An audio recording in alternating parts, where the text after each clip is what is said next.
It's important to first note that not all four-legged animal run cycles are the exact same. For one, the anatomy and build of an animal will change the way its run looks. And also, one example difference is that a dog will become airborne twice in its cycle, and a horse just once. This tutorial should work best for at least canines and felines. I'll animate this dog, and the standstill version I'm drawing is going to sit underneath my animation as I work, and help me keep it looking consistent. The easiest place to start is with all feet up in the air. In this frame, the animal is stretched out and leaping forward. The head should be lowered and stick out far forward, and the legs should be stretched out as dramatically as you can make them. One leg in the front should be a little higher up than the other. This is the part of the cycle that horses don't have. Instead of leaping forward, they really just sort of take a big step forward. Since everything is stretched out in this pose, the tail should look stretched also, showing how speedy this motion is. In the second frame, whichever of the front legs that was closest to the ground will step down. In this case, that would be the right leg. The head will lower and the whole body angles downward as the dog lands. This is still a very stretchy pose, but the back legs will start to tuck in slightly. As we get farther from the first frame, the dog will change from being stretched out to squished together. I like to make the tail and ears slightly less pulled back as we go. Imagine that the leap forward is slightly faster than the rest of the cycle, and that's why it has the most pull. Next up, in frame number 3, the other of the front legs steps down. Now, both front feet are touched down, and both of the back legs are still up in the air. The head sinks down and back slightly, and both front legs are stiff, holding against the weight of the animal and impact of hitting the ground. The rear raises higher as the body bunches up further. The back legs tuck in a tad more. Be sure that when you're animating a motion cycle that stays in place, you slide the feet back that are on the ground. In frame 2, this paw is here, and in the next, it's moved way back here. The faster the thing is going, the farther you should slide the grounded feet back. In frame 4, the front leg that's farthest back lifts up off of the ground. The head will move back again, but this is the first frame where it starts to move up instead of down. The head, when this is done, is going to follow a clockwise, roughly circular motion. The front leg that's being lifted will be starting to tuck in. The back is the most arched at this step, and the back legs tuck in even further.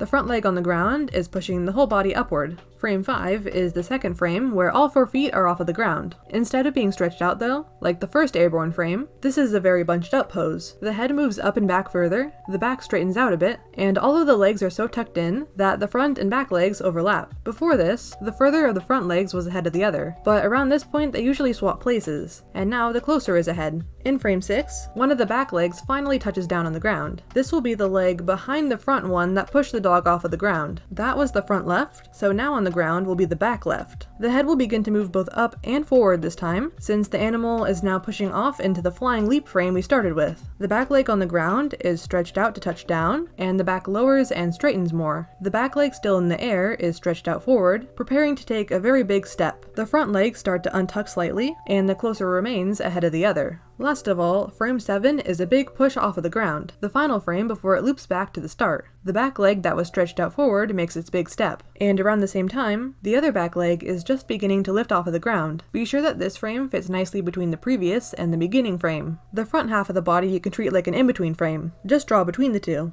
The back half of the body is lowered as the back legs push off of the ground. The further front leg passes the other, and becomes the more forward of the two once again. Here's the final animation. You can see more clearly what I meant by the head having a circular motion, and how the body stretches and squashes. This was a lot of information, so here's a slowed down version, so you can see all the steps we covered more clearly in action. You're welcome to add some additional in-between frames, or leave it as is. It really depends on your frame rate, and how fast you want the cycle to be. Here's a video on four-legged animal walk cycles. There are still more animal gaits to cover, like trotting and cantering, so maybe I'll cover those eventually as well. Thanks for watching!